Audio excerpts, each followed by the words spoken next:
जय श्री राम, जय बागेश्वर धाम। दोस्तों, आप सभी के घरों में पैसे रुपए रखने के लिए अलमारी तो होगी ही।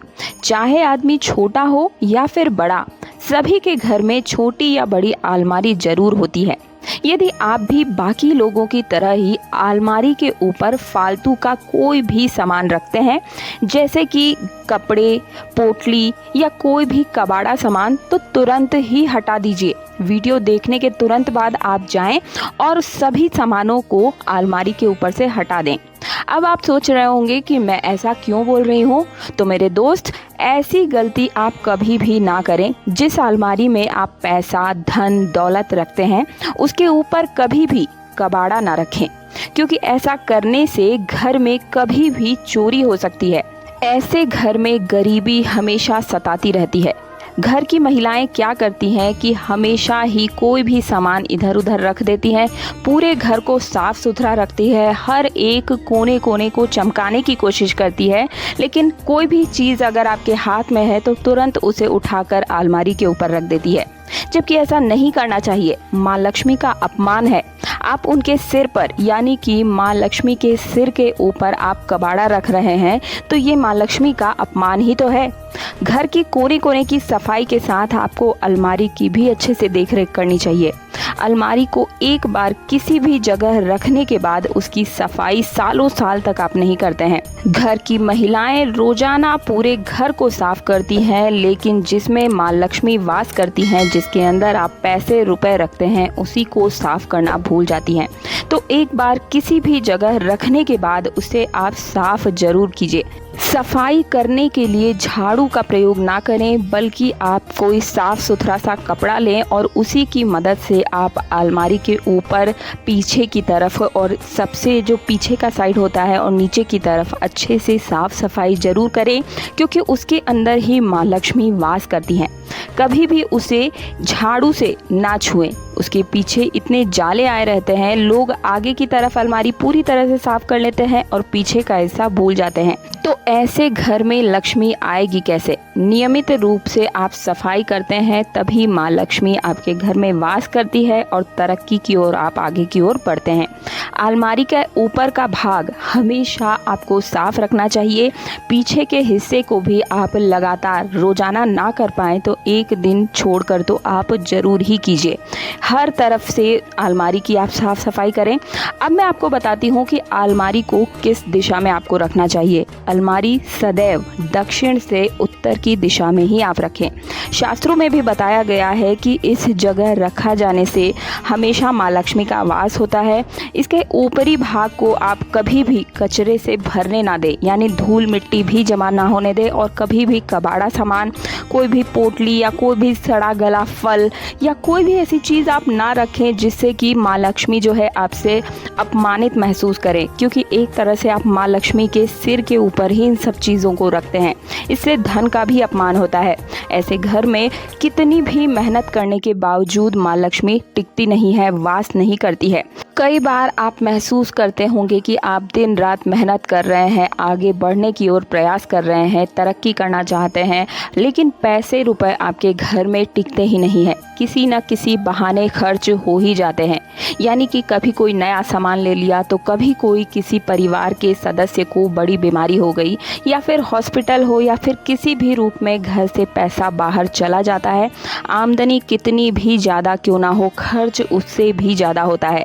तो ऐसे में आप सभी को आज मैं एक उपाय बताने जा रही हूँ, उसे आप ध्यान से सुन लीजिएगा और करिएगा ज़रूर, ताकि आपको पूरा फल भी प्राप्त होगा और बेफिजूल के जो खर्चे हो रहे हैं उन पर भी लगाम लगेगी। शास्त्रों में बताया गया जो उपाय है, वही उपाय मैं आप सभी को एकदम जन साधारण भाषा में बताने जा रही हूँ। ध्यान से इस उपाय को सुन लीजिए और करिए।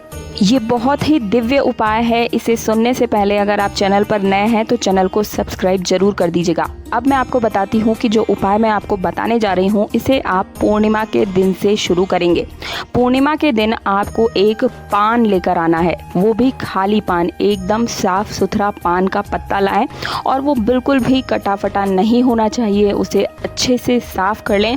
गंगा जल हो तो उससे साफ कर लें, या फिर आप साधारण जल से भी साफ कर सकते हैं। उसके उसके बाद उसके ऊपर 3 इलायची, 3 लौंग और 1 दालचीनी का टुकड़ा रख दें। फिर उसका एक बीड़ा बना लें और इसे पीले कपड़े में बांध कर उस पोटली को आप अलमारी के ऊपर रख दीजिए।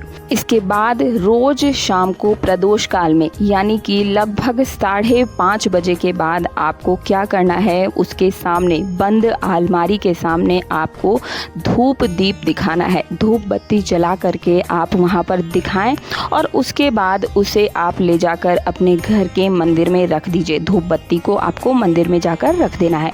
ये काम आपको लगातार 21 दिन तक करना है। और एक चीज़ का ध्यान रखें कि सभी चीज़ें आपको 21 दिन तक बदल कर रखनी है, यानी कि हर रोज़ नया पान लेना है। नई सामग्री के साथ आपको अलमारी के ऊपर रखना है, यानी कि नया पान लें, उसके ऊपर नई 3 इलायची और नई दालचीनी और नई जो लौंग है वो रख करके आपको हर दिन 21 दिन तक लगातार इस उपाय को करना है। दोस्तों, आपको यह उपाय लगातार करना है, लेकिन एक चीज़ का ध्यान रखें कि घर की महिलाएं मासिक धर्म के दौरान इस उपाय को नहीं करेंगी। वे अपने परिवार के किसी भी सदस्य को बोलकर ये काम करवा सकती हैं। यकीन मानिए दोस्तों, अगर आप 21 दिन तक लगातार ये काम करते हैं तो अंबानी बनने से भी आपको कोई नहीं रोक पाएगा। इस उपाय को करते समय विशेष बात का जो मैंने आपको ध्यान रखने को बोला है वो ध्यान जरूर रखें। मासिक धर्म के दौरान महिलाएं इस उपाय को नहीं करेंगी, परिवार का कोई भी सदस्य कर सकता है। और मासिक धर्म के दौरान आप अलमारी को टच भी नहीं करेंगे, छुएंगे नहीं। महिलाओं को इस चीज़ का ध्यान रखना है। 5 दिन तक आप अलमारी से दूर रहें। दोस्तों, घर में अलमारी की जो चाबी होती है वो बहुत ही महत्वपूर्ण होती है। आपको कभी भी अलमारी की चाबी इधर उधर नहीं रखनी चाहिए। आपको पता होगा कि पहले की औरतें जो थी वो हमेशा अपनी कमर में चाबी बांध कर रखती थी। वो ऐसे ही नहीं कमर में चाबी बांधती थी, उसके पीछे शास्त्रों में जो चीज़ बताई गई है वो मैं आपको बताती हूँ। महिलाओं को लक्ष्मी का स्वरूप माना जाता है और चाबी का गुच्छा जब वे अपनी कमर में रखती हैं तो इसका मतलब ये है कि माँ लक्ष्मी पूरे घर में आपकी इधर उधर घूम रही है। कोने कोने में माँ लक्ष्मी का वास है। इसलिए हमेशा चाबी के गुच्छों को साफ रखिए, कहीं भी इधर उधर ना रखें, क्योंकि ये भी माँ लक्ष्मी का अपमान है। और हफ्ते में एक बार चाबी के गुच्छे को गंगा जल से ज़रूर साफ़ करें। ये बहुत ही अच्छा चीज़ है। हमेशा उसकी पूजा भी करते रहें। जब भी आपका मन करे शुक्रवार के दिन या फिर त्यौहार के दिन रोली चावल से पूजा अवश्य कर दें। छोटी छोटी बातों का ध्यान रखें। दोस्तों, जीवन में जितने भी उतार चढ़ाव आ रहे हैं वे बंद हो जाएंगे और तरक्की के द्वार खुल जाएंगे। जीवन में कोई कठिनाई है तो वो दूर हो जाएगी। इन उपायों को आप ज़रूर कीजिएगा। वीडियो पसंद आया तो वीडियो को लाइक करने के साथ चैनल को सब्सक्राइब कर दीजिएगा। पास वाला बेल आइकन जरूर प्रेस कीजिएगा ताकि आने वाले हर वीडियो का नोटिफिकेशन सबसे पहले आपको मिल सके। और इस वीडियो को अपने व्हाट्सएप ग्रुप में हर एक सदस्य के साथ जरूर शेयर करें ताकि सनातन धर्म के प्राचीन शास्त्रों में जो ज्ञान का भंडार भरा हुआ है वो आज की पीढ़ी को भी मिल सके। मिलती हूँ अगले वीडियो में। जय श्री राम, जय बागेश्वर धाम।